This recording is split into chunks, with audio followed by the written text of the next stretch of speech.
بسم الله الرحمن الرحيم إن الحمد لله نحمده تعالى ونستعينه ونستغفره ونعوذ بالله من شرور أنفسنا ومن سيئات أعمالنا من يهده الله فلا مضل له ومن يضلل فلا هادي له وأشهد أن لا إله إلا الله وحده لا شريك له وأشهد أن محمدا عبده ورسوله وبعد أيها الإخوة والأخوات السلام عليكم ورحمة الله وبركاته.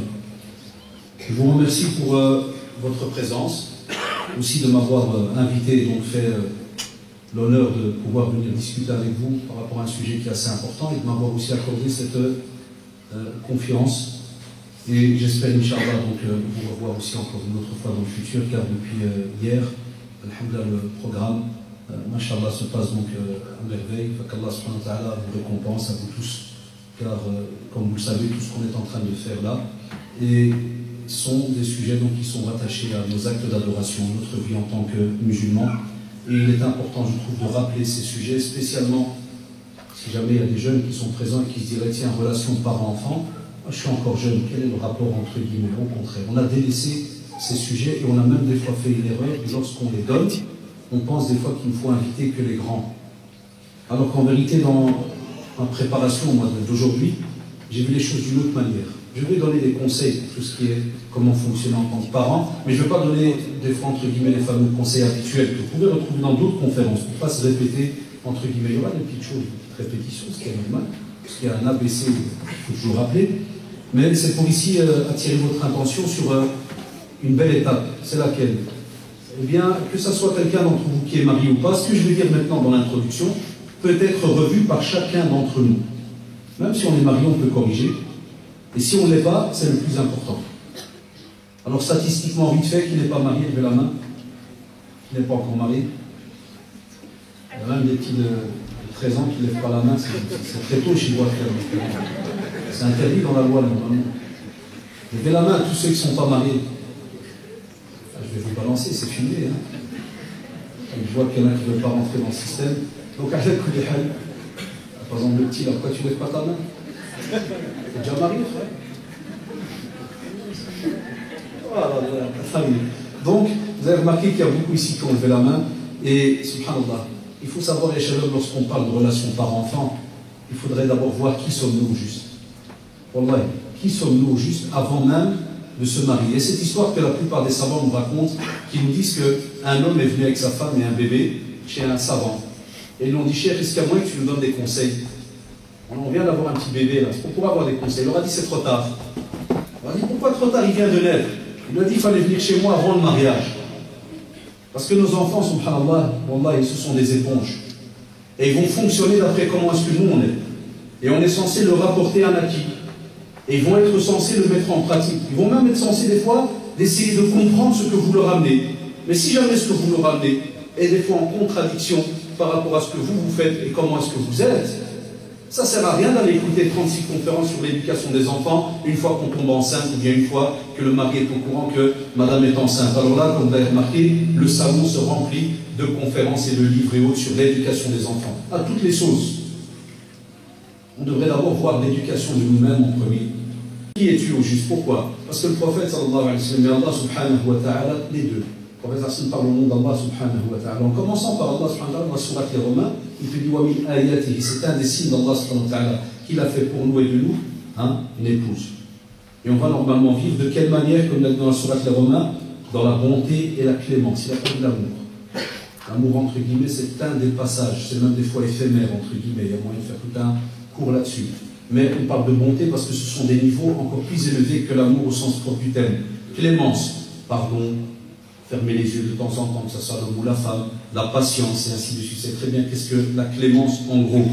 Et il a dit que cette femme est aussi comme une habitation, entre guillemets, pour nous. Ce sont des drôles de termes dans notre religion, mais tout simplement pour faire comprendre directement à l'être humain, avec comme une genre d'image de parabole, que l'être humain en général, par exemple, si on prend l'exemple le plus facile, lorsque l'homme va partir, par exemple, travailler, lorsque l'épouse va partir travailler, si jamais les deux travaillent, n'importe quelle heure ou autre, en général, quelle est leur joie une fois qu'ils terminent de travailler? Pour des gens normaux, leur joie c'est quoi? C'est de revenir à la maison. Donc pour nous en islam, c'est une fierté de se dire, quand je reviens à la maison, wallah, c'est pour trouver la sérénité, pour trouver vraiment un endroit très paisible. La femme, la même chose. Et subhanallah, à la fin, il termine, Allah subhanahu wa ta'ala, en disant, il y a là des signes pour ceux qui réfléchissent. C'est-à-dire, si vraiment vous voulez vivre d'une manière bien, dans la bonté, la clémence, et que vous soyez un habit l'un pour l'autre, ou une habitation, parce que dans un autre verset, on dit que la femme est comme un habit et l'homme comme un habit pour son épouse. Et vous voulez vivre de cette manière-là, on vous dit, wallah, il y a obligation de réflexion. Ça veut dire qu'on ne peut pas, tout simplement, avoir cette information et s'arrêter là. On doit l'étudier, on doit les lire, on doit accepter de corriger. Alors, qui es-tu au juste? Premièrement, quelle est ta pratique religieuse?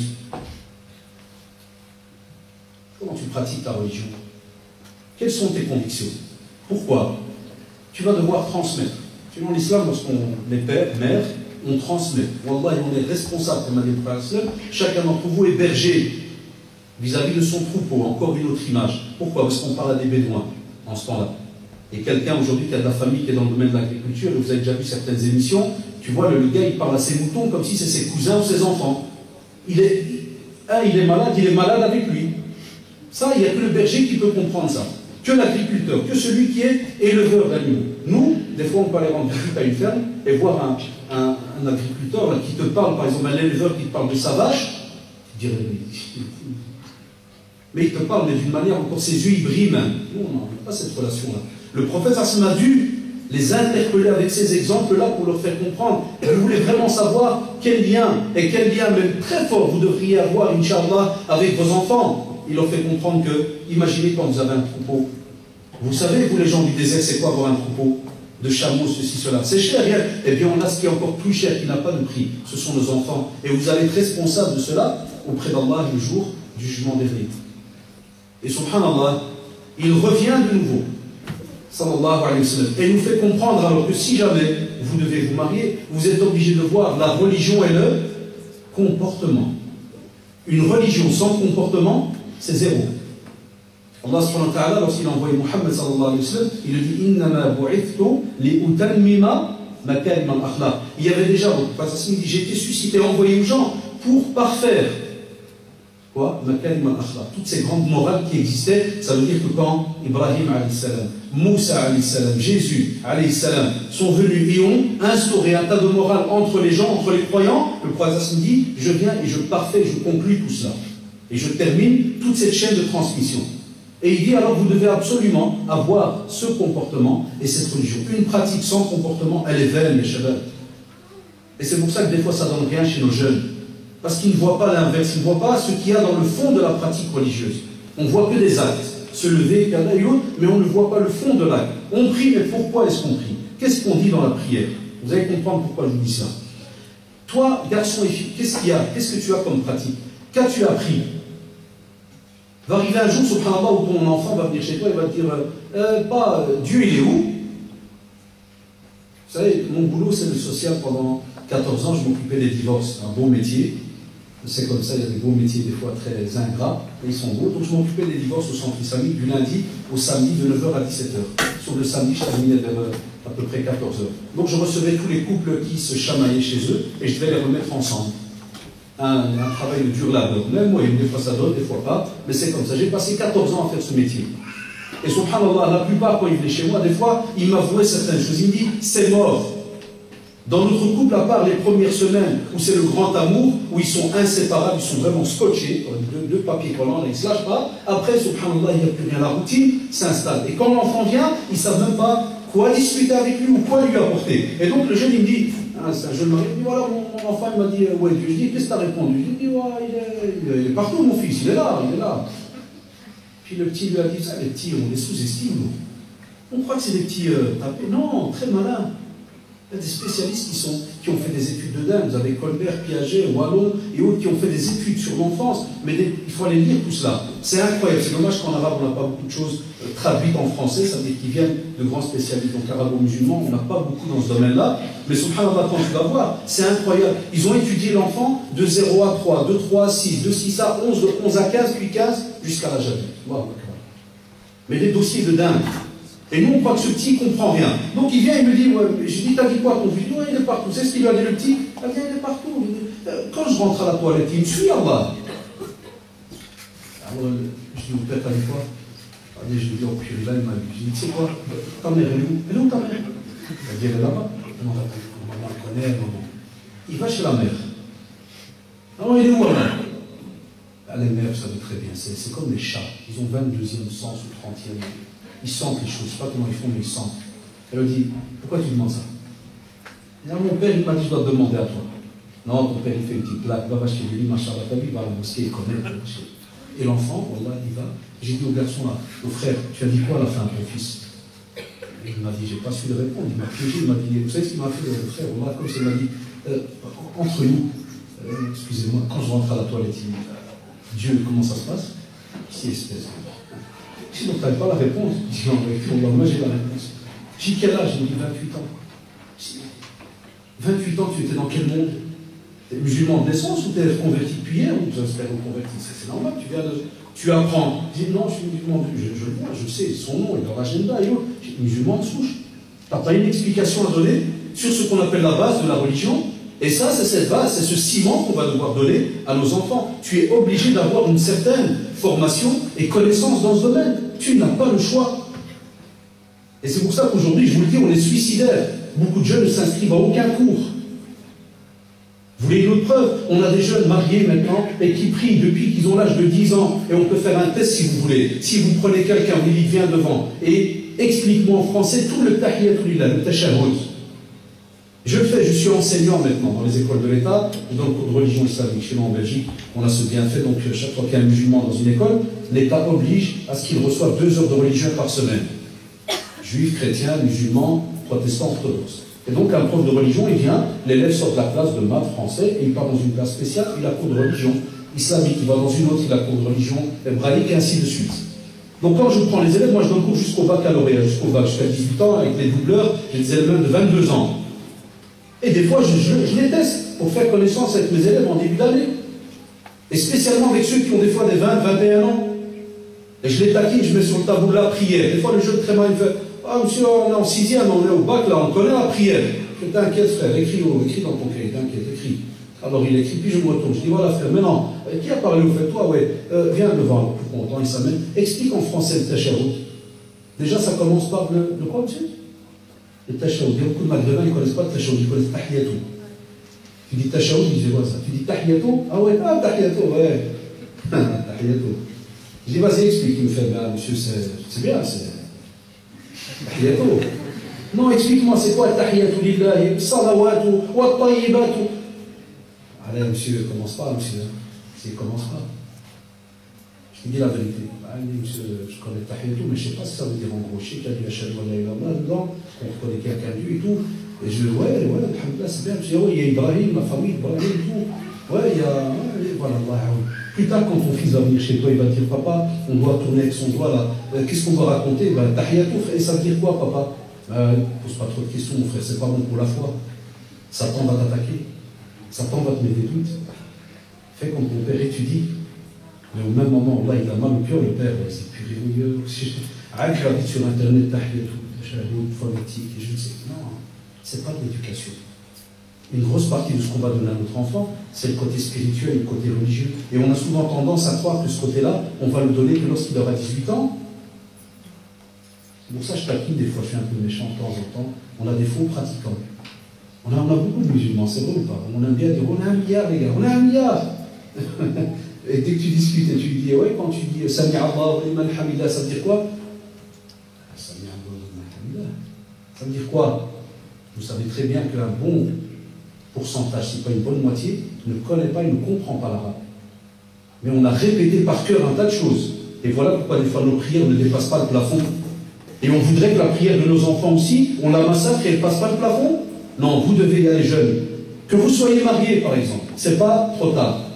Allez étudier, s'il vous plaît. Allez lire, allez bouquiner. Il est suicidaire de dire à un enfant, je ne sais pas. Dans les questions de base. En islam, au contraire, on nous apprend à dire Allahu A'lam. C'est vrai ou pas? On nous apprend à dire seul Allah c'est. Mais quand, là, dans des grosses questions, mais que ton fils vienne et tu dis, qu'est-ce que ça veut dire Alhamdulillah, ya Rabbil Alamin? Et tu vas oser lui dire, je ne sais pas. Alors que tu pries depuis l'âge de 10 ans, et tu as 30 ans, 20 ans que tu répètes comme un perroquet des phrases, et tu ne sais pas ce que tu racontes. On appelle ça chez les non-musulmans un fou. Wallah, un fou.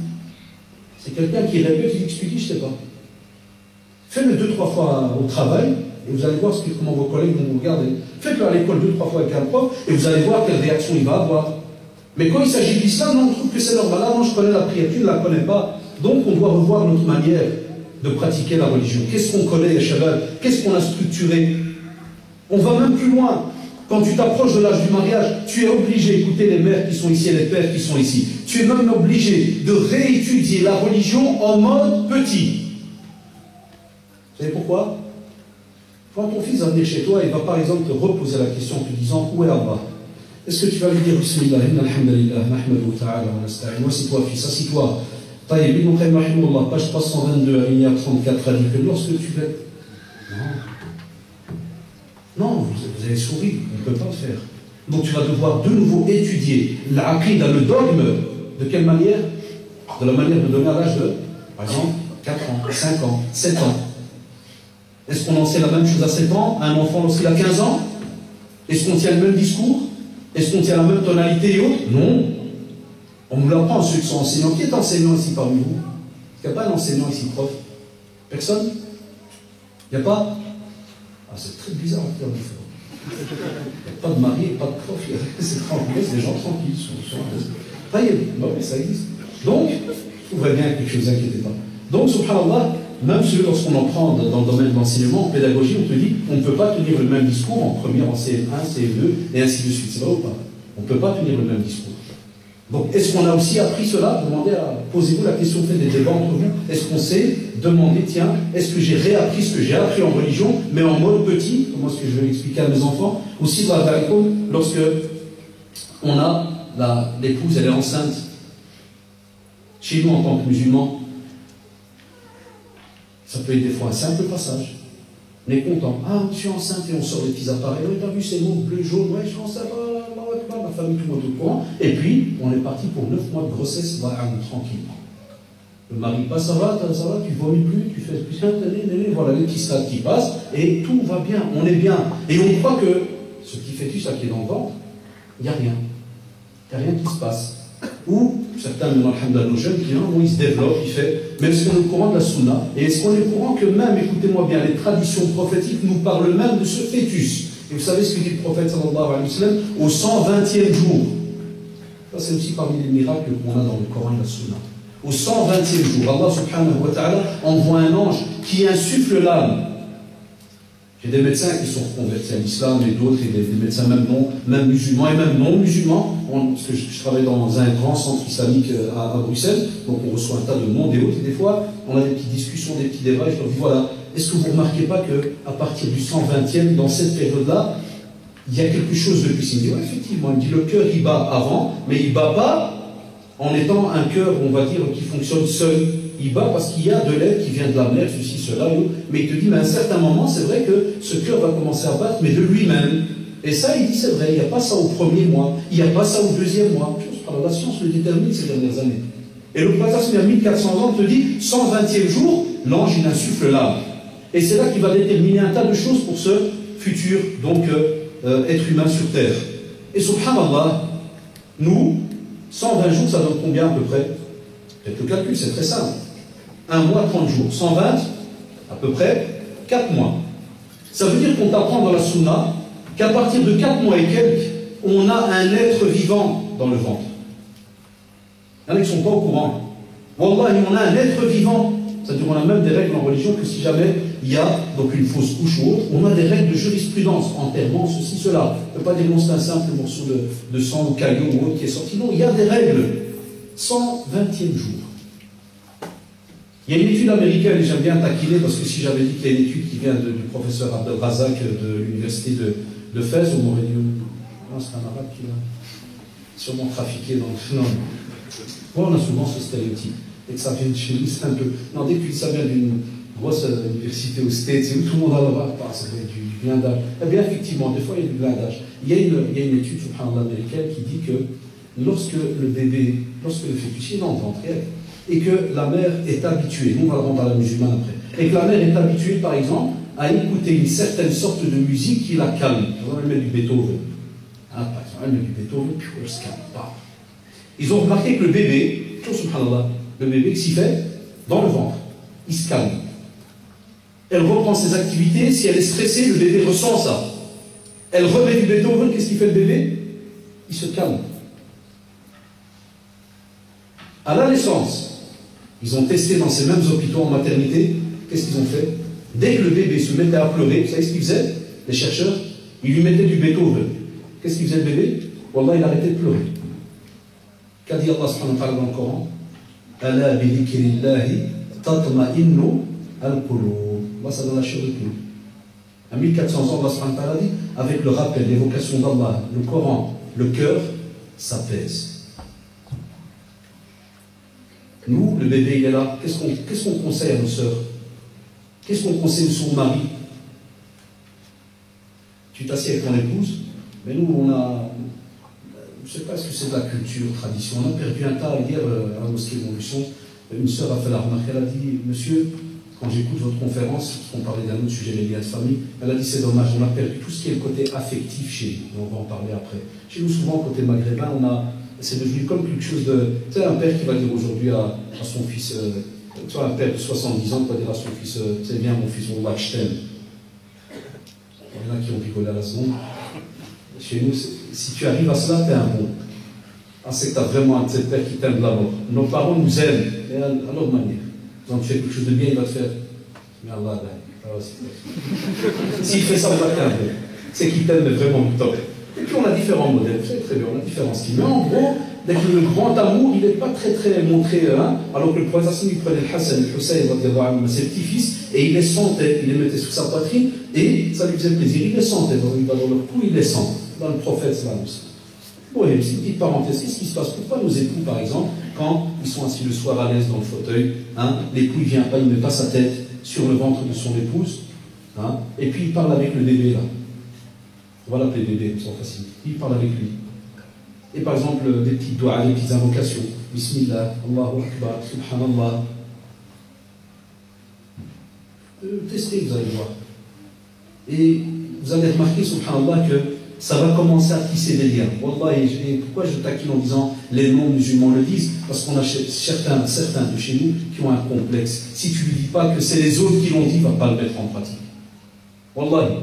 Ça, c'est des non-musulmans qui se tapent des fois des mois et des mois, et on a les mêmes recherches en vérité, même dans les non-musulmans. Mais ils se tapent des mois de recherche et tu dis, l'enfant réagit. L'enfant, il réagit à Shabbat. Donc on peut déjà tisser des liens avec notre enfant alors qu'il est dans le ventre de la mère. La mère aussi peut des fois s'asseoir le soir, prendre un tout petit, par exemple, mettre hors mode avion, par exemple, son portable, et mettre un peu de Coran, un petit anachit qui est vraiment calme, et le placer sur son ventre. J'ai dit mode avion pour ça, les ondes et compagnie, c'est très bien, c'est très négatif ces histoires de portable, mais bon, c'est comme ça. Mais on essaie de trouver un moyen. Ou bien d'approcher une enceinte, de mettre un son doux, et par exemple de faire passer une lecture. L'enfant capte. Après, subhanallah, à la naissance. À la naissance, pourquoi est-ce qu'on nous dit automatiquement deux belles choses? Et vous voyez les mères à l'hôpital, on prend le bébé, on le met déjà directement sur la poitrine de la mère. Même au temps du prophète, c'est déconné, on n'entendait jamais qu'à la naissance, c'est qu'on prenait le bébé, l'homme il prend, il part. Jamais. Il reste d'abord cette toute première relation, écoutez-moi bien, avec la mère.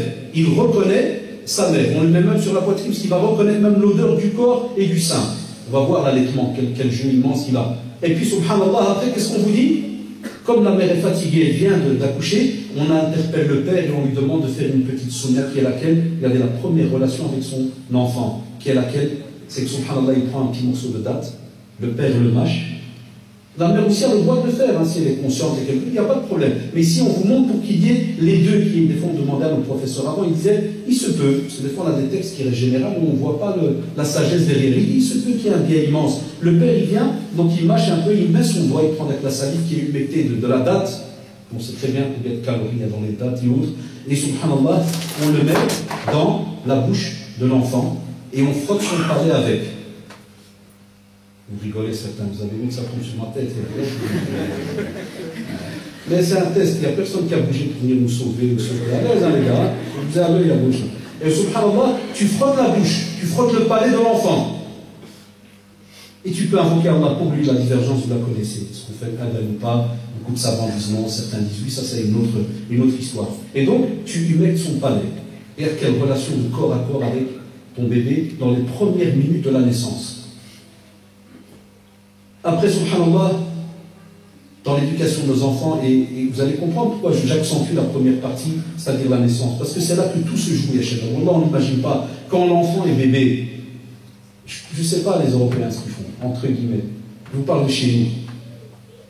Des fois, souvent, les maghrébins, quand ils sont les mamans qui ont un bébé, même les hommes, ils ne font pas mieux. Hein. Des fois, quand le bébé est là, qu'est-ce qu'on fait? Dès qu'on rentre par exemple du travail. Je suis passé par là, j'en ai eu 5, on est des mariés, des pas mariés. Quand on rentrait, on passe devant le bébé, puis on lui fait. C'est vrai ou pas? Combien de fois on n'a pas fait ça? Quand le bébé, je crois qu'on avait un petit psychopathe, là, deux psychos qui se. Et lui, des fois, on croit que le gars qui ne réagit pas, il ne connaît rien. Mais je peux vous jurer qu'il doit. C'est quoi ce. Quoi ce malade? Chaque fois que je le vois, j'entends des. Quand tu vas voir certaines études, on te dit parle à l'enfant, parle. Je suis en train de suivre une formation de pédagogique pour notre métier, on est obligé de suivre ça, faite par l'État. Et subhanallah, les spécialistes, à la fois nous donnent des cours, ils nous disent que l'enfant, même quand il est bébé, il te dit parle avec lui. Ne considère pas qu'il est bête. On ne comprend pas ça des fois. Alors si on te dit cela, Billah Ali, depuis qu'il est petit, quand tu viens, assalamu alaikum, dis lui-même quand il est encore dans son lit, dis-lui assalamu alaikum wa rahmatullah. Allahu Akbar, masha'Allah, kada, assis-toi à côté de lui, certaines petites sourates, regardez les liens, comment ils vont se tisser, c'est ce qu'on a perdu, nous. Nous, on croit parce qu'il est bébé, c'est une petite marguerite, qui est une poupée qui est déposée là. On ne pourra commencer à vraiment communiquer, quand ça, il va dire, on a vu comment il est, comment il grandit, peut-être dans 3-4 ans, Inch'Allah, ouais. Pour l'instant, on fait quoi avec lui? On donne à manger, puis beurre, c'est tout. Hein. Et il n'y a pas de communication. Ah ben, si tu viens, tu t'assieds à côté de lui, tu prends ton petit Coran, tu lis. Des fois même, tu lis une histoire. On croit que non, on a un être qui ne fonctionne pas, qui n'a pas de réaction, qui n'a rien. Et puis, subhanallah, et Shabbat, l'autre étape, lorsqu'il arrive vers les 2 ans et demi, c'est incroyable comme étape. Vous savez pourquoi? La maternelle à l'école, c'est à quel âge? Dites, c'est à quel âge? 3 ans. 3 ans. Et qu'est-ce que vous pensez? Que les spécialistes, un jour, ils sont assis au ministère, ils ont dit bon, les gars, on a un peu trop massacré nos épouses. Ça vous dit que vers 4 ans, on les jette à l'école? Puis il a dit non, 4 ans, c'est trop tard, elle sera déjà encore crevée plus. Non, viens, on les met à 2 ans. Non, 2 ans, c'est trop tôt, les gars, il n'y a pas d'école, encore une. Quoi, ça vous dit pisco de 3 ans? 3 ans, c'est bon? 3 ans, une fois, 2 fois? Allez, 3 ans, on les jette à la maternelle. Pourquoi ça s'est passé comme ça? Beaucoup de gens, là, ils ne se posent pas la question. Pourquoi nos enfants sont placés à l'école à partir de 3 ans? On ne se pose pas la question. Chez nous, en Belgique, il y a même maintenant toute une commission qui étudie le fait de rendre l'école, écoutez-moi bien, obligatoire à 3 ans. Vous savez très bien que la maternelle n'est pas obligatoire, c'est vrai ou pas? Elle n'est pas obligatoire. Et maintenant, on a des commissions chez nous au Sénat qui étudient le fait de rendre l'école obligatoire à 3 ans. Mais là, pourquoi tout cet argent, tous ces budgets pour rendre l'école obligatoire à 3 ans? Pourquoi? Parce qu'on sait très bien que le plus grand éducateur et le plus grand formateur chez nous dans la communauté musulmane, c'est la mère. Celui qui bâtit les hommes, wallah, chez nous, c'est la mère, c'est pas le père. Le père Mouskin, il a une petite intervention de temps en temps.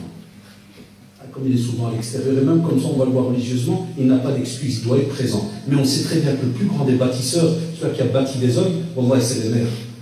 Et celles même qui ont été les personnes qui ont été les plus proches du prophète, si pas la première, c'était qui? C'était une femme, c'était Khadija, son épouse. Alors que les autres disaient qu'il était fou quand il recevait la révélation. Elle était la première à être à côté de lui. Enfin, subhanallah, quand tu vois toutes ces études-là, ça veut dire quoi? Ça veut dire que, Yashabab, quand l'enfant arrive à ce stade, et dans notre formation, la semaine passée, le spécialiste il disait entre 0 et 3, ne considérez pas que l'enfant il ne réagit pas, il ne connaît rien. Et arrivé à 2 ans et demi, 3 ans, ceux qui ont des petits-enfants, à quel âge ils commencent déjà à gazouiller et à parler? Hein? Quasi déjà 2 ans et demi, 3 ans. Parce qu'ils disent que dans sa formation d'enfant, dès qu'il approche les 3 ans, il te dit qu'il répète certaines choses sans des fois concevoir la réalité des choses. Il va répéter des choses, mais des fois il ne conçoit pas vraiment la réalité de ce qu'il répète.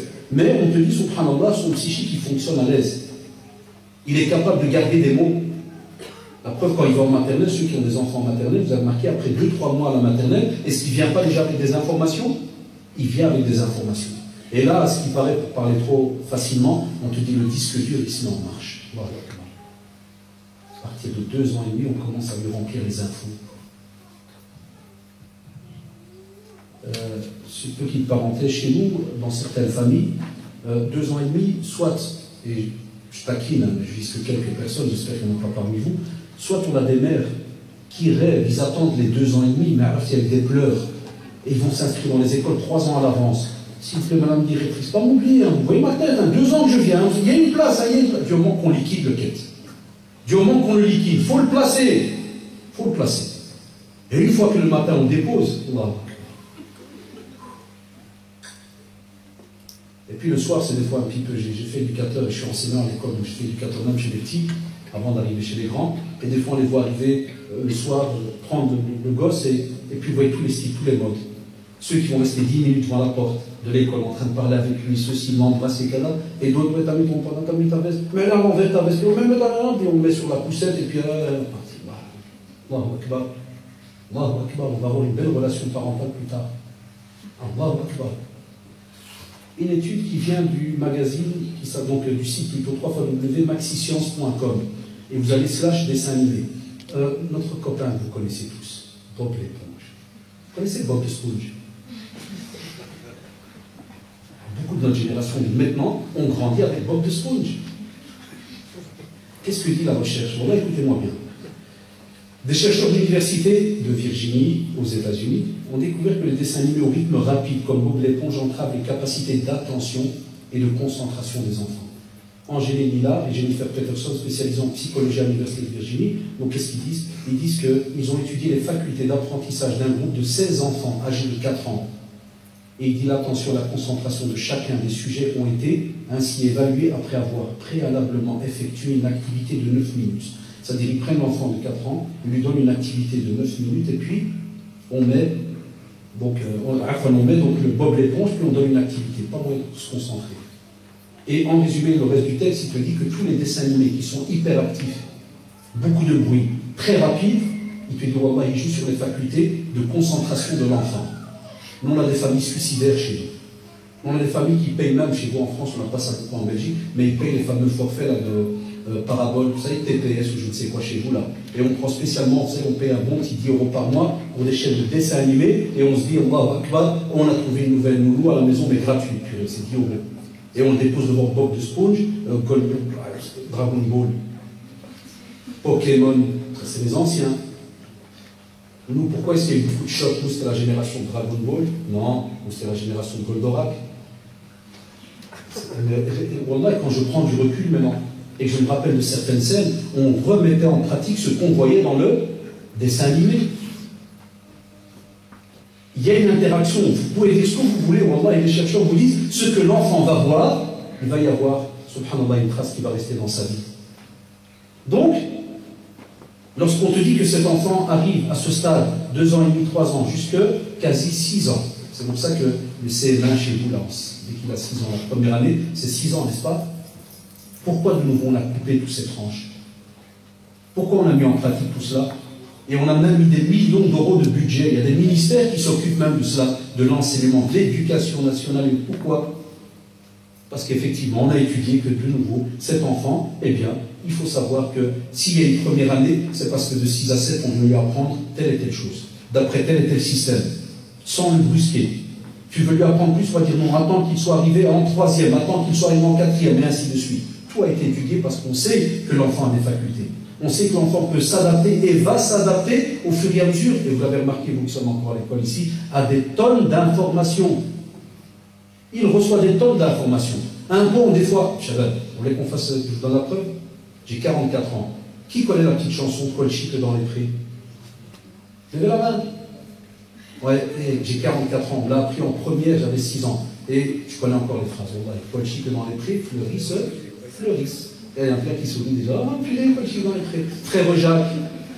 Ah, frère Jacques. Ah, frère Jacques. On a même des tonalités. Si quelqu'un se trompe, moi je le corrige direct. Mais là, il se trompe dans le Coran. Moi, je me dis, ah non, c'était beau. Je dis, ouais. Et frère Jacques, on va te prendre même des copains ici qui ont peut-être mon âge, et peut-être pas les malins, les vieux, là. Frère Jacques, et là, ah ouais, lui, il me regarde pas. Ah, c'était un vrai frère. Hein. Ah ouais, on a vécu depuis des années, on l'a encore en tête. Wallah, il est en tête. Et il se peut que je vous revoie et à l'âge de 50 ans, et vous pourrez me répéter, frère Jacques. Après à quel âge? À 6 ans. Petite parenthèse. Voilà pourquoi nos grands savants, ils étudiaient le Coran complet à quel âge? 8 ans. Et aujourd'hui, soi-disant, on veut faire comprendre que si tu apprends le Coran complet à un enfant à 8 ans, tu l'as déglingué, tu l'as foutu en l'air. Quand certains entendent, te disent ah Fatima, ou bien tel, tu vas où avec ton fils samedi matin à 9h? Je vais à l'école arabe. Mais non, frère. Mais non, c'est pas bon pour sa constitution intraplanetaire, c'est pas bon. Tu vas le sauver, le type là. Tu vas être traumatisé, c'est pas bon. Et jusqu'à quelle heure? Jusqu'à midi. 3 heures. Mais non, frère. Mais non. Et là où c'est un discours un peu hypocrite, le lundi matin, on va le déposer à l'école, pas que 3 heures.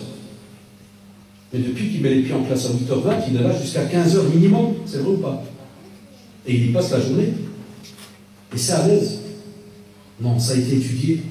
On doit structurer, il y a un juste milieu, tout ce que vous voulez. Mais de nouveau, cette tranche d'âge, on doit être au courant. Il y a les futurs parents que vous êtes, vous devez être au courant. Qu'est-ce que vous allez amener à cet enfant lorsqu'il aura cette tranche d'âge? Et je vais encore plus loin, après il va passer de 6 à peu près l'âge de 10-11 ans. D'après certains spécialistes, on te dit, c'est un âge où il va commencer, et ceux qui ont des enfants qui ont cet âge-là, ils le remarquent. D'abord, ça commence par quoi? Ça commence par, non, Madame a dit. Vous connaissez le fameux Madame a dit? Quand ton enfant a un professeur à l'école, c'est un homme ou une femme. Madame Martine, elle a dit. Là, le papa, il va lui dire, non, écoute, mets une petite barre là pour le A ici. Madame Martine, elle a dit. S'il te plaît, mets une petite barre ici. Madame Martine, ouais, ta mère c'est Martine. Et ton père c'est Martine, et c'est moi ton père. Mets une petite barre. Wallah, le type, Allahu Akbar. Ah, l'allégeance totale, hein. Ah, une allégeance, hein. C'est le calife Martine, il ne bouge pas le type. Wallah, mais il bouge. S'il n'a pas la permission de Madame Martine, il ne rajoute pas la barre. Tu peux lui, tout ce que tu veux, Madame Martine, elle a dit. Ils ont dit, subhanallah, il commence déjà à y avoir un petit problème d'autorité. Alors, de nouveau, quelles sont nos réactions aujourd'hui? De ce type. Soit certains des anciens, bon, c'était vous en ce moment-là, même si nous on en rigole, mais soit le père il fait, vas-y. Ah oui. Soit on a eu ceux qui ont dit, il y a Satan, il y a l'homme trop. Ah, là, ça sent l'égarement. C'est Satan, lui. C'est quoi? C'est mal. Tu veux être un rouge, soit tordu. Et il le largue. Et ils mettent même déjà une étiquette, celui-là, foutu. Si l'autre a écouté, bon, celui-là, il est bien. On a vu ça dans nos familles. Celui-là, il est mauvais, celui-là, il est bien. Ça, je parle spécialement si vous avez 2-3 enfants. Là, on croit qu'on a du clonage à la maison. Là, vous allez voir ceux qui vont avoir plusieurs enfants. Tu es obligé d'aller étudier le caractère de chacun d'entre eux. Être parent, là, c'est une machine de guerre, les amis. C'est un travail à long terme, c'est un travail de longue haleine. Tu ne pourras jamais croire que l'enfant A est le même que B, le B est le même que C, abadan. Après, il va y avoir des petits conflits d'autorité. C'est-à-dire que les spécialistes, nous, on ne va pas lire dans ces ouvrages-là. Parce que c'est le docteur Van, je ne sais quoi. Ah non, ça c'est les non-musulmans qui l'ont fait, c'est pas bon. Ils ont étudié l'être humain. Demain, il y aura des ouvrages qui vont être traduits. Tu retrouveras la même chose. Ils ont étudié l'être humain. Ils n'ont pas inventé une théorie. Ce n'est pas de la religion, on te parle de l'être humain. Rien qui t'interdit d'aller lire cela. On va te dire conflit d'autorité. Et des fois même, quand ils approchent l'âge de 9 ans, on te dit que certains enfants, wallahi, ils ne savent pas ce qu'ils veulent. Dernièrement, j'ai acheté à ma fille de 9 ans un manteau. Première fois que je vais. D'habitude, je vais, mais comme vous le savez, c'est des habitudes comme ça. Des fois, c'est la mère qui, qu'est-ce qu'elle fait? Elle te colle le garçon pour aller rayon garçon. Elle prend la fille, elle va rayon des filles. Ce jour-là, ma femme est arrivée à un niveau, j'ai compris pourquoi. Elle est arrivée à un niveau, un seuil de tolérance très poussé. Elle m'a dit, prends-la avec toi, prends-la. Moi, j'ai rigolé, je dis, ouais, mais c'est pas la fin du monde, c'est un manteau, où est le problème? Elle m'a dit, tu verras le problème. Prends-la avec toi. On va arriver à un rayon. Les chaleurs, c'est ici à Lille, au nord, hein. 1 tonne de manteau. 1 tonne. Et je fais chose, je ne sais pas. Ouais, mais bouge un peu avant, approche au moins d'un manteau. Non, je ne sais pas. Non, pas que je dis non, je ne sais pas. Je suis un peu recalmé, j'étais, parce que je dis non, attends, respirer, tu veux un manteau? Oui. Et c'est quel style? Je ne sais pas. Wallah, il y a une demi-heure.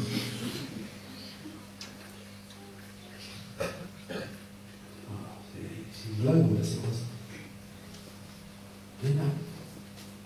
De nouveau, je ne veux pas vous faire dessin. Certains, c'est quoi? Je ne peux pas. dans la voiture. Dégage. Dans la voiture. C'est tout. Oh, dans la voiture. Dégage. Mais dans mon manteau, il y a un trou. Je vais te rajouter un deuxième trou. Tu vas voir. Vas-y, dégage dans la voiture. Je ne vous parle pas de celui qui va donner 8 ou fessé ou des trucs. Non. Non, allez, on est obligé d'aller voir comment fonctionne un gosse de 9 ans, 10 ans. 11 à 15. Même quand on étudiait cela, on a remarqué que c'est même beaucoup plus avancé ces dernières années. Il te dit, commence même des fois à savoir ce qui est beau, moche. Il parle même du mot amoureux. Ça aussi, des fois, nos parents ne comprenaient pas. Une fois, je ne verrai jamais qu'un proche, pour ne pas donner trop de détails comme c'est filmé, un proche de ma famille très très proche, donc on était des gamins, m'arrive comme ça, puis il ose dire dans notre petite bande à la maison, ouais, je suis amoureux de Fatima. Et sa sœur, elle a entendu. Elle a lâché un cri dans la paix. Ah, elle appelle le père. Qu'est-ce qu'il y a? Non, il est amoureux de Fatima, c'est parti en cri, J'étais petit, ça m'a resté jusqu'à l'aujourd'hui. Et tout le monde qui vient, tout le monde se retrouve, il ne va jamais, en plus il va à la mosquée, il est amoureux de Fatima, on a fait change. Je ne verrai jamais ce proche, tiens, amour. Et lundi, il doit divorcer à l'école, vous faites un peu oublier. Alors lundi, il doit dire, effectivement, je ne peux plus jouer. Il a 11 ans. Lundi, il doit lui dire, écoute, mon père, il m'a attrapé, on sort ensemble. Quoi. Il me dit, je dois rompre. Je sais que c'est vieux, mais. Et de nouveau, il y en a qui parlent à un quête de 10 ans, comme s'il parlait à un adulte de 18 qui vient lui annoncer qu'il serait Fatima. Et des cris, des cadas, des punitions, tu ne sors pas de dimanche et tu fais tout ça. Ils ont remarqué que dans cette tranche d'âge-là, tu dois t'asseoir et lui faire comprendre qu'est-ce que vraiment le mot amour, c'est quoi, les cadas, là. J'ai un de mes gosses qui a 11 ans, il n'y a même pas un mois, comme ça, je sors le matin pour aller à l'école, on sort quasi à la même heure, et première fois, Wallah, je le vois sortir au ski avec 3 mèches mouillées. Je n'ai pas de gel à la maison. Vous avez remarqué, il ne sert pas à grand-chose, mais 3 petites mèches mouillées. Wallah, il a 11 ans. Et je m'arrête devant lui, devant la porte, je démarre ma moto et tout, puis je regarde, je lui fais salam alaikum. Il fait, qu'est-ce qui se passe à ta tête? Il n'y a rien. Qu'est-ce que les 3 poils là, les 3 antennes là, qu'est-ce qui se passe? Non, c'est rien. C'est rien. Pourquoi tu les rappelles s'ils étaient levés les 3? Il te fait le beau. Ah, tiens, rouge. Comment ça? Ah ouais. Tu aurais dit la même chose à un quai de 3 ans, tu aurais regardé bizarrement, c'est vrai ou pas? Tu lui dis un 11, ça change, il devient rouge. Donc il comprend, subhanallah. Il comprend, il devient rouge. De nouveau, les gars, quelles sont nos réactions, les sœurs et les frères?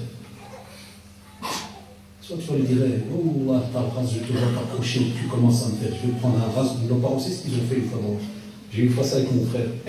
Première fois qu'il s'est fait une petite coupe avec du gel, on voit nos parents, les anciens, qu'Allah les récompense. C'était des bons théoriciens, mais dans la pratique, il y avait des chapitres qui avaient sauté. Et mon père lui dit, c'est quoi cette coupe? Première fois que je vois mon père, il fait sa light. Il dit rien. Je dis, voilà, tu vois. Il est ouvert. Je sais ce qu'il a fait. C'était l'ancienne éducation. Il a laissé mon frère dans le salon tranquille. Wallah, il a laissé aller. Il est monté à la salle de bain, il a pris un rasoir électrique. Et moi, je ne savais pas. Wallah, il est venu par l'arrière. Et il a pris un. Et il a fait, tu parles à l'école maintenant. Il a dit, cette coupe, elle est haram, il n'y a pas. Il n'y a pas, tu me fais ici un peu rasé, là, tu me laisses comme une perruche. Je n'ai pas des animaux là, je n'ai pas des oiseaux. Ah, mon frère en pleurs, pas, il fallait aller chez le coiffeur. Crâne à zéro. Vous savez très bien, à l'école, quand tu arrives, on se prend avec un crâne à zéro, c'est la honte de la honte. Voilà, t'as traumatisé un type pour 10 ans. Mais pour nos parents, c'était sunna. C'est comme ça, il n'y a pas, je veux dire, il n'apprend jamais à faire des coups de perruche ou de, je ne sais pas quels oiseaux. Tu dois t'asseoir avec lui. Et tu dois comprendre qu'à son âge, dans son monde à lui, il y a des petites choses qui sont bizarres. Il y a des choses qu'il entend, qu'il voit. Et là, les shabab, vous voulez une preuve dans la sunna, parce que quelqu'un pourrait me dire, ouais, mais ça c'est peut-être tes théories là que tu lis dans certains livres. Non, les shabab, dans la sunna, on a une trace, mais machallah, très très belle. Et qui nous remonte le moral par rapport à certaines études contemporaines. Que nous dit la sunna lorsque l'enfant arrive à 10 ans? Qu'est-ce qu'on fait à 10 ans? On n'est pas au commissariat, vous pouvez répondre. La prière, elle devient obligatoire. Je vais revenir pour la prière, vous allez comprendre. À 10 ans, elle est obligatoire. Et qu'est-ce qu'on fait aussi? On sépare dans les chambres. Les garçons doivent à part et les filles doivent à part. Ça a été instauré à 1400 ans. Dans le désert. Quoi, il y avait 1 million d'habitants à la mer, ou à Médine? Un petit oasis. Pourquoi on parlait à 1400 ans? Ça te montre que c'est une religion universelle qui n'est pas limitée dans le temps. Va arriver une période où des fois même un enfant de 10 ans est capable de faire certaines choses. Aujourd'hui, nous, à l'école là où je suis, il est arrivé qu'on a attrapé, c'est une statistique chez nous en Belgique. En France, elle ne change pas, sincèrement. On a une statistique chez nous qui dit au ministère de l'Éducation que les premières relations sexuelles à l'école, vous savez c'est à quel âge? À l'école, j'ai dit. À l'école, cachées dans les toilettes. Vous savez c'est à quel âge? 13 ans. Vous avez entendu? Chez nous, moi j'ai sorti un élève de la toilette. Wallahi. Alhamdulillah, je l'ai attrapé à la dernière seconde. Il rentre avec 15 ans avec une fille de 13. Et de nouveau, tu dois avoir de la pédagogie, du tact et autres. On t'appelle les familles, vous savez très bien, je suis les Maghrébins. Demain, il y a une guerre entre 2 États directs. J'ai dû les prendre. Pourquoi mon copain qui t'a trouvé dans la toilette des filles? T'es perdu à ce point-là? T'as un problème de personnalité, il y a quelque chose qui ne va pas? Explique-moi, je ne sais pas, je te vois, tu rentres avec elle dans la toilette, t'as un dédoublement, t'as quoi? Et après 1 heure de discussion, le mec il t'avoue. Et à la télévision, ça se dit au ministère. Donc le ministère vient, prend la parole, comme ça, dans une émission télé, ou le journal télé, et ils expliquent. Première relation, 13-14 ans. C'est connu. Ceux qui sont dans l'enseignement, ils savent de quoi je parle. Et ceux qui connaissent un peu le monde des petits jeunes par-ci par-là, ils savent qu'on a des choses encore très très graves. Après, ça se dit qu'il y a un certain moment, tu vas départager, mais de nouveau, quelqu'un aurait pu rebondir et me dire « Ouais, monsieur, votre théorie, là, la preuve, il y a encore toujours des tordus qui font des choses bizarres. » Vous savez pourquoi? Parce que nous avons séparé, mais nous n'avons pas expliqué. Même beaucoup de familles ont séparé. Mais beaucoup de familles n'expliquent rien. Certains de ma génération, je me rappelle au quartier, les parents, quand ils voyaient qu'on commençait à approcher les 15 ans, vous savez, j'arrive déjà sur ce stade de 15, à la puberté, quand on arrivait, ils nous disaient « Hé, oh, je te vois parler avec une fille. Je frappe ta tête. » Moi, je t'ai entendu. Et des fois même, nous arrivons là que le père, il prend comme ça. Moi, j'ai compris. Bon, moi, je t'attrape. Allez, que tu nous apportes la honte. Non, personne. Et puis, on parlait avec les copains, et quand on entendait certains, ils disaient ah, les gars, je sors déjà avec eux. Comment je fais? L'autre, il dit tu sais quoi? Quand tu sors d'école, au lieu d'aller à droite, t'attends vers la gauche, et tu dis qu'elle t'attend de l'autre côté de la forêt. Vous savez pourquoi? Parce qu'il lui dit ouais, mais il y a des chicanes, il y a des balances qui arrivent dans la rue, là, ils connaissent mon père. C'est pour ça que je t'ai dit, regardez quel bon savant il y a dans ce temps-là. C'est pour ça qu'il ne marche pas avec elle. Dis-lui, on se retrouve au 3e arbre, derrière là. On n'a jamais expliqué. On a tout mis sous, des fois, entre guillemets, je ne généralise pas, mais c'est un gros pourcent. On a tout mis sur l'enfant va comprendre. Des fois, on entend ça. Il va faire, je lui ai fait peur, il va comprendre. Non. Parce que là, on oublie cet acteur-là qu'on appelle Satan, là, en bas. Il fait son travail. Et vous savez très bien que Satan, le prophète m'a dit, chacun d'entre nous, il a son petit accompagnateur, là, son petit Satan avec lui. Mais le travail qu'il va faire sur un gosse de 4-5 ans, vous croyez que c'est le même sur un gosse de 15 ans et qui commence vraiment à différencier un tas de choses? D'où dans la jurisprudence, on vous dit même, on parle par exemple pour les sœurs dans leur famille qui portent le voile, par exemple, des copines et autres, on dit, si jamais, écoutez-moi bien, un cousin, un petit cousin vient, et que si jamais il approche l'âge de 10 ans, et qu'il commence à vraiment décrire les femmes et commencer à dire ce qui est beau, ce qui est moche, et dire oh, elle est belle, elle est cadavre. Wallah, et certains savants obligent la sœur à se voiler à côté de cet enfant-là. Il vous dit il est trop précoce. Et il peut aller commencer à vous décrire à gauche, à droite, et ceci et cela. Quand ça a été dit, certains ont dit oh purée, cette religion, c'est malade. Oh purée, ils vont, oh là, ils commencent à passer la tête, maman, des piquets de 10 ans. Maintenant, on comprend certaines choses. Maintenant, quand on vous dit que certains à 13 ans sont déjà capables de passer à l'acte, on se dit oh là, ça va très vite. Et alhamdulillah, l'islam est là pour dire qu'il n'y a pas de sujet tabou. Et on ne doit pas faire semblant que cet être humain, c'est toujours quelqu'un, machallah, de très pur, et tout va bien, on est bien. Non, cet être humain peut des fois prendre un drôle de petit chemin. Eh bien, le rôle de parent est là pour de nouveau étudier ce stade. L'adolescence, de nouveau, est shabab. On a plein de petits ados ici. Qu'est-ce qu'on connaît de ce qu'on appelle le changement hormonal? Et vous savez bien que la puberté, pré-puberté, chez les filles, c'est pas comme chez les garçons. C'est pas la même chose, c'est pas le même âge. Souvent les filles sont pubères avant les garçons. Qu'est-ce qu'on connaît du monde? Des règles. Wallah, dans mon travail, dans le domaine des fatwas qu'on donne, des fois des sœurs de 28 ans, et vous savez, certaines sœurs qui nous contactent par mail et d'autres sites, des fois des filles de 28, 30 ans, qui t'envoient encore des questions. Salam alaikum, le sang il est brun, je fais quoi? Attends ma soeur, je vais aller voir. Alors je leur dis, mais quel âge? Des fois je taquine, je dis, vous savez quel âge? Ah, pourquoi vous demandez? Je dis parce que je suis étonné de cette question arrivée en 2014, de nouveau pourquoi? Mais parce que la fille elle arrive à ce stade-là, à qui elle discute, avec qui elle discute, comment est-ce qu'elle discute? Les garçons c'est pire, ils n'ont pas les règles. Mais il peut arriver des fois l'écoulement de liquide spermatique.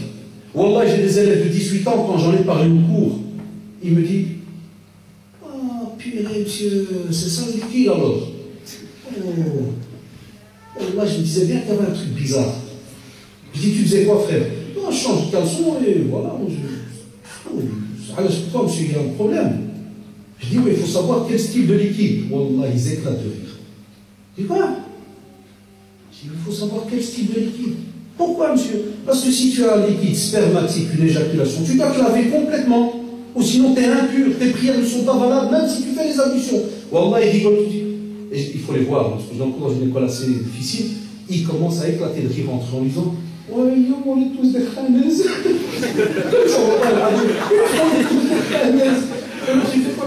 Tu parles chez vous, alors j'ai jamais entendu ça. Et alors je taquine, je dis, écoutez bien, vous allez me comprendre. Je dis quoi, ton père, il t'a jamais expliqué? Bien, monsieur, toi, t'es un fou, toi, monsieur. Je ne sais pas d'où tu viens. Mon père, il m'a parlé de liquide, je me dis, t'es malade. Et la vérité, est-ce qu'on le fait? Est-ce qu'on le fait? Après, dans la sunna, on lit des traditions qui disent qu'il faut raser les poils en dessous des bras, les pubis. Voilà, comment on fait dans nos familles? Il y a l'éducation des enfants. Jusqu'à ce qu'un jour, ton fils, par exemple, tu n'as même pas fait attention, tu pars avec lui au bled, il arrive sur l'autoroute, il veut changer son t-shirt, et puis alors, il est gêné, il se met pas à l'écart avec l'homme, le père, et au moment où il est son t-shirt, il y a cette forêt qui apparaît, puis le père arrive là, ouais, mais papa, oh papa, qu'est-ce que quand cette forêt elle est sortie ce matin là? Eh, c'est des mois et des années qu'elle est là. Et je demande ça aux élèves, est-ce que vous en discutez avec les parents? Plein d'élèves me disent, ouais, t'es fou toi, monsieur. Je dis, vous allez apprendre ça comment alors? Normalement, l'enfant, garçon, il est censé s'asseoir avec son père pour discuter de choses qui apparaissent chez le jeune homme. La fille, elle est censée discuter avec sa mère sur des sujets qui apparaissent chez les jeunes hommes. Et chose qu'on fait quasi presque pas, quelques familles le font, le père doit aussi s'asseoir avec la fille pour lui parler du monde des hommes. Et le garçon doit s'asseoir avec sa mère pour qu'elle lui parle du monde des femmes. Je n'oublierai jamais quand une fois ma fille me dit « Mais c'est bizarre, il y a un type, chaque fois à l'école, il me demande l'heure. Et quelle heure ?» Et tu lui dis « Demande à ta mère. » C'est tout ça. Et quand il dit quelle heure, tu dis « Demande à ta mère. » Et je n'ai pas dit plus. Et pourquoi je lui demande à ta mère, ça va. Elle part, quelques jours après, elle dit « Viens. J'ai dit au type « Demande à ta mère. » Premièrement, il s'est fâché et il n'est plus jamais revenu. Je dis, il a peut-être acheté une montre. Il m'a dit, non, là, il n'y a pas de montre. Je dis, ah, c'est pas ça. Et là, ça s'appelle le monde de la drague. Ah, oui. Nous, nos parents sont contents, ils voient nos jeunes rentrer le soir à la maison. Et là, on dit, Mohamed Bekher, je dis, remonte dans ta chambre. Le petit, choquant le papa. Il fait quoi dans son bunker? À 15-16 ans, il fait quoi? Il est connecté à quoi? Est-ce qu'il n'a pas terminé à l'école avec sa copine? Il termine le soir avec Skype et compagnie à l'aise, ou avec Facebook et tout le reste. Et nous, on est contents. Je dis, voilà, c'est le monde de la drague. Il arrive qu'à un certain âge, voilà, certains sont attirés d'office, mais il y en a qui ont des règles, il y en a qui n'ont pas, il y en a qui attendent, il y en a qui ne veulent pas attendre, il y en a qui ont des principes, il y en a qui n'ont. Tu devras lui expliquer. Et la maman expliquera aussi au garçon que voilà, il peut arriver que si jamais t'es machallah, t'es beau, ceci, cela, ben que tu flashes dans les yeux de une et ceci, fais attention, parce que voilà, ça ne veut pas dire qu'elle est mauvaise à 100%, mais voilà, t'es musulman. Ah, bien mon fils. Tu te rappelles les petits cours que je t'ai donnés quand tu étais petit, là, soumission à. Ah, regarde le passé qui ressurgit. On a remarqué statistiquement dans le boulot de da'wah, les enfants qui ont grandi alhamdoulilah, mais avec vraiment des choses bien structurées, en général, ils passent pas facilement à l'acte et ils ne touchent pas facilement le haram. Et ils n'entrent pas facilement dans le mensonge. Ils se sentent mal à l'aise et c'est ce qu'on est heureux et fier d'avoir alors l'enfant qui vient chez toi. T'as vu, je vais dire la vérité. Je sens que je suis attiré par une telle. Ou la fille va te le dire. Là, aujourd'hui, on doit être fier d'avoir des enfants qui viennent et qui nous avouent cela. Parce qu'on ne vit pas au village. Et même dans les pays musulmans, ils ont les mêmes défis. Moi, chaque année, je vais en Arabie pour mon travail, ceci, cela. Chaque année, quand j'y vais, on discute avec des savants et autres qui nous disent on a un tas de défis. L'ancienne génération, c'est révolu. L'ancien système d'éducation, c'est révolu. Maintenant, les choses vont trop vite. Un père, dernièrement, à la mosquée, j'en parlais encore, je crois bien, si je ne me trompe pas, j'expliquais les biens, les bonnes choses, hein, de tout ce qui est positif, négatif, dans le monde des portables. Et je parlais des smartphones. Et je disais, c'est sorti comme ça. Moi, je n'avais pas fait attention. J'ai dit, sachez aujourd'hui, chers parents, que ton fils peut sortir avec une Brésilienne qui est au Brésil. Et puis, parce que comme ça, sincèrement, un père devant moi, il m'a fait, ah, toi, c'est avec tes blagues. Si moi, je n'ai pas remarqué que tu viens de dire. Croyez-moi que je vais te tromper. Ouais, mais qu'est-ce qui se passe? Il peut sortir avec une Brésilienne qui est au Brésil. Ouais, je t'attends de Nia. Est-ce que tu parles sérieux? J'ai dit, ouais, mais je dis maintenant, il y a des options dans le portable. Tu appuies, et tu as un petit écran en face, et il peut parler avec elle, la voir et faire ce qu'il veut. Tu connais chez nous comment on dit, hein? Hubballah. Dis Wallah. J'ai dit, ah, nous serons ta'oudou. C'est pour ça qu'il faut. Tu vois là, il y avait avant un 3310 à Nokia, il m'a dit non, je veux l'iPhone. C'est l'iPhone avec, spécialement vous en France, ça c'est gratuit. C'est 12 euros. Tu fais un petit abonnement free, 12 euros, j'ai vu la pub hier là. 12 euros, tu as un iPhone 5S, tout doré, champagne. Connexion, tout. Ouais. Et le type, alors il est tout content. Quand il est rentré à la maison, il a pris quelques menaces à gauche à droite, et il lui a avoué. Il lui a dit, ouais, voilà. Montre-moi tes contacts, montre-moi qu'elle a commencé à lire. Parce qu'il a pris sur le fait, il n'y a pas le temps d'aller effacer. Hein. Puis il est revenu chez moi, parce qu'il est au bureau le matin, il m'a dit, c'est chaud mon frère. Il m'a dit, je n'étais pas au courant, il m'a dit, je suis loin. Parce que nous, il y a des choses soit on est à l'aise, soit des fois on ne veut pas admettre, soit on n'a pas des fois le courage, on ne prend pas le courage à deux mains pour venir un peu s'asseoir, discuter, dire à nos enfants, tiens, qu'est-ce qui se passe? Je ne suis pas vrai, tu sais que tu es à l'école, il y a du mélange, il y a de tout. Ne me dis pas que tu es une pierre, tu n'es pas un morceau de béton, tu es un être humain.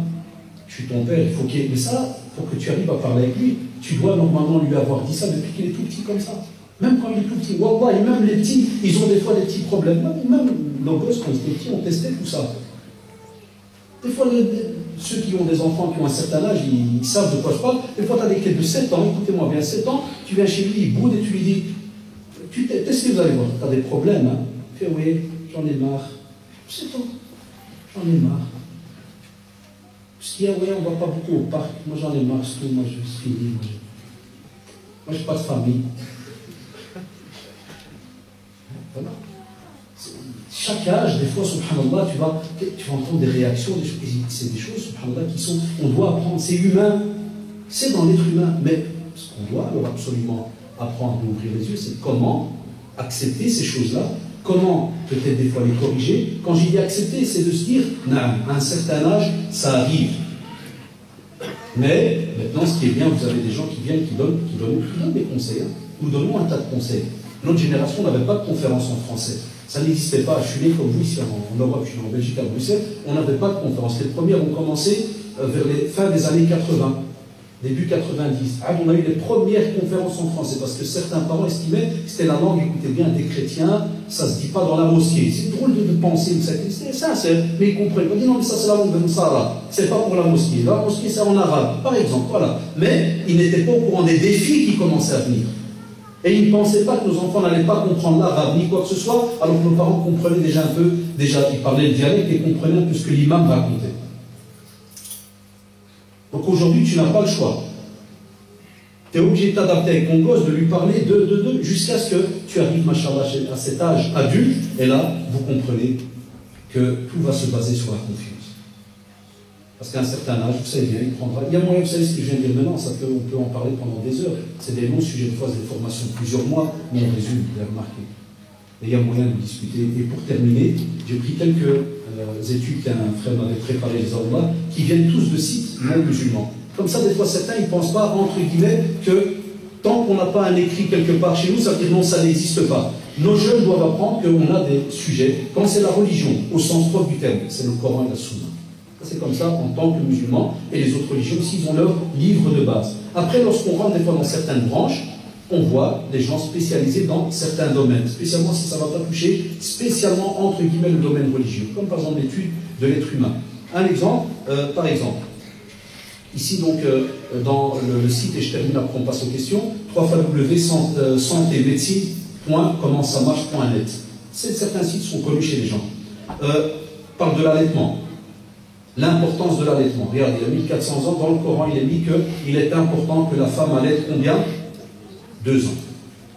Aujourd'hui, maintenant, dans certains sites, on te met l'allaitement est important. Pourquoi? Sa composition va évoluer avec les besoins du bébé. Elle s'adapte progressivement à sa croissance et à son développement. Le lait maternel contient tous les éléments nutritifs nécessaires au bon développement du bébé. Il se digère facilement. Il est contre tout ce qui est... Voilà, il est important pour la fabrication des propres anticorps, permet la diminution des allergies, CADA, ceci. Nous, cette période de l'allaitement, des fois, il y en a, ça arrive, il y a des sœurs qui me disent non, je ne veux pas allaiter parce que, et tout le respect que je vous dois, oui, ça va me faire des crevasses dans ma poitrine, je ne vais plus être attirante pour mon mari, je ne vais plus, et spécule, de nouveau je leur dis oui, vous avez raison, si votre mariage a été basé sur le physique, mais si votre mariage a été basé sur le verset de la sourate les Romains, non. Non. On ne se marie pas pour que madame reste taille mannequin à 36 ans. C'est le cauchemar de ceux qui regardent trop la télé et certains sites. Je crois que c'est marié avec un top mannequin qui va rester une aiguille pendant 50 ans. À part Michael Jackson qui pensait rester dans une petite cuve d'oxygène, vous vous rappelez, qui disait qu'il allait rester à l'âge de 40 pendant, ou je ne sais pas quoi, on est dans un film. Voilà pour la beauté de cette religion. On n'est pas basé sur le physique spécialement. Ça, c'est éphémère, c'est pour une petite période. Même nous les hommes, quand je me suis marié, moi tout jeune, moi j'étais footballeur avant, pour ceux qui le savent pas. Je sais que ça ne se voit pas, mais c'est comme ça. Ben ouais, j'étais footballeur, je suis en 3e provincial jusqu'à 18 ans. Des petits corps d'athlètes, des petits footballeurs qui sont aussi des petits malins, mais non. On sait ce que c'est vrai ou pas? 3 fois par semaine, des petites body, fitness, on court et haut. On vient de parler de body maintenant. J'ai des pectos, bon, ils sont un peu plus bas, mais bon, ils sont là. Ça m'aide un peu à faire le balancier, ça l'aide à l'équilibre, mais bon. Ah, qu'est-ce qu'elle va faire? Ma femme dira, oh, le bodyman que j'ai connu, au revoir, va faire un tour. Non, il y a un acte religieux, il y a un bienfait. On ne spécule pas. Après, on vous dit bienfait par rapport donc à la maman, l'allaitement. Regardez, il permet de perdre plus facilement des kilos. Subhanallah. Diminue tous les risques de cancer du sein, cancer du col de l'utérus, de l'ovaire, diminution des risques d'ostéoporose. Un tas de choses, subhanallah, qui ont été trouvées maintenant par les spécialistes. Et le prophète Aslam, regardez. Pas de bistouri, pas de laboratoire, ni rien. Il y a 1400 ans, Allah exact soit-il dit à la femme, allez 2 ans. On aurait pu se poser la question en ce temps-là, pourquoi 2 ans et pas 3 et pas 4 et pas ceci et cela? Voilà. Et nous, tout ça, on délaisse. Parler au bébé pendant la grossesse, tout ce que je vous ai dit. www.enceinte.com. Voilà dans ces sites. Parler à son bébé au cours de la grossesse lui permettra donc de se sentir en sécurité auprès de vous. Ainsi, on a pu constater que l'enfant se calmait plus facilement après sa naissance lorsqu'il entendait la voix de ses parents lui ayant parlé lors de la grossesse. Vers le 5e mois de grossesse, il va percevoir très distinctement Allahu Akbar. Qu'est-ce qu'on a dit tout à l'heure? 120 120 jours. Allahu Akbar. Wallah, j'ai la chair de tout. Mohammed sallallahu alayhi wa sallam, dans le désert, 120 jours. Et dans le enceinte.com, qu'est-ce qu'il te dit vers le 5e mois? Il te dit, il va percevoir très distinctement vos caresses et y réagir. Le rôle du père dans l'éducation. Ah, ça c'est pour conclure. Il y a des fois des pères qui rentrent. Ça va chérie, tout va bien. Les petits vont bien. Oui, ils vont bien. Ouais, ben, tantôt. Au café. Et quand ils rentrent à 8 heures, quoi, ils ne dorment pas encore. C'est important pour leur santé. Ils doivent aller dormir à 8 heures. Oui, ils veulent aller calme, ils vont sortir du bruit. 2 heures de bruit dans le café, spécialement s'il y a le classique au Barça, Real. Et je plains la femme si c'est un mec du Barça et qui l'a perdu.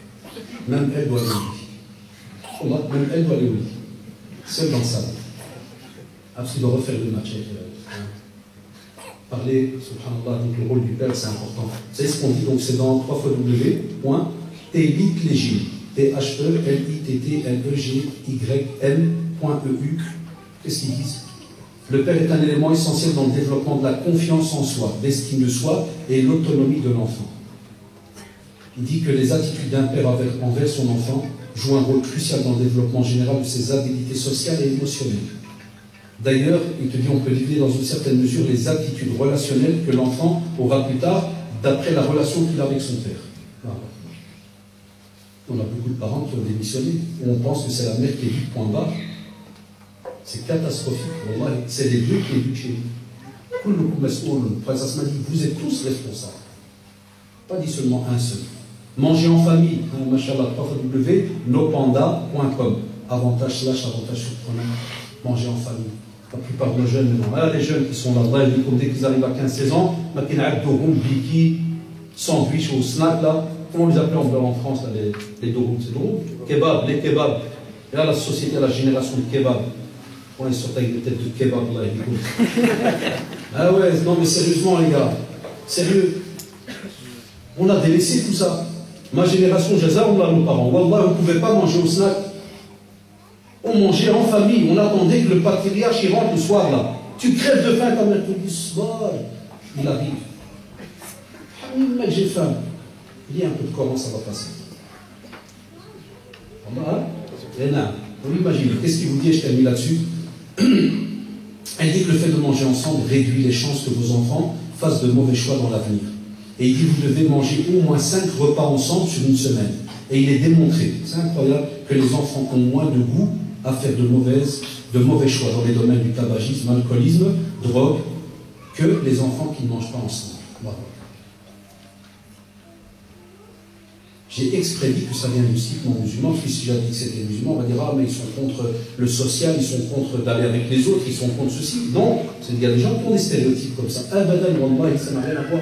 Il y a des choses où, alhamdulillah, il y a du social, il y a la rencontre de l'autre, et puis il y a des choses où on doit se structurer, machallah, dans ce giron familial. Pendant c'est très rapide, c'est pas en une heure et quelques qu'on va, machallah, parler de toute l'éducation des enfants. Lakin, si on prend déjà un petit peu ces conseils, les frères ont enregistré, vous pouvez réécouter après cela, donc Inch'Allah, votre aise.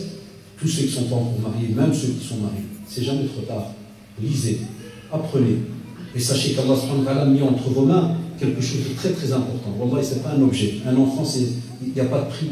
On ne peut pas décrire cela.